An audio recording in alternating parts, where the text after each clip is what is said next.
Iran যুদ্ধের প্রভাবে দেশের বিভিন্ন পাম্পে দেখা দিয়েছে জ্বালানি তেলের সংকট। ক্রেতাদের অভিযোগ, অধিকাংশ পাম্পে লিখে রাখা হয়েছে তেল শেষ। এছাড়া জ্বালানি তেল পাচার রোধে সীমান্তে তৎপরতা বাড়িয়েছে বর্ডার গার্ড বাংলাদেশ বিজিবি।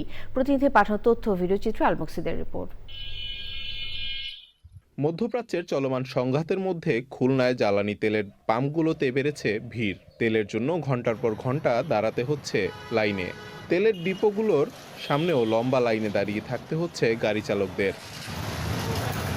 মেহেরপুরেও জ্বালানি তেল নিয়ে দেখা দিয়েছে উদ্বেগ। বিভিন্ন ফিলিং স্টেশনে পেট্রোল ও অকটেন কিনতে গিয়ে ভিড় করছে মোটরসাইকেল সহ বিভিন্ন যানবাহনের চালকরা।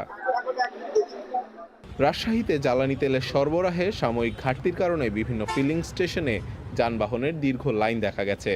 কোথাও কোথাও তেল শেষ হয়ে যাওয়ায় সাময়িকভাবে বন্ধ রয়েছে পাম্পগুলো, আবার কোথাও সীমিত পরিমাণে তেল বিক্রি করা হচ্ছে। একটি ফিলিং স্টেশনে পুলিশের উপস্থিতিতে তেল বিক্রি করতেও দেখা গেছে।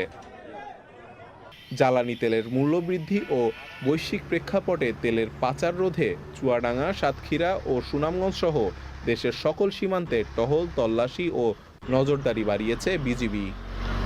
আল মুকসিদ, চ্যানেল আই। বিকাশ পেমেন্টে 10,000 টাকার বেশি অফার। শপিং চলছে তো।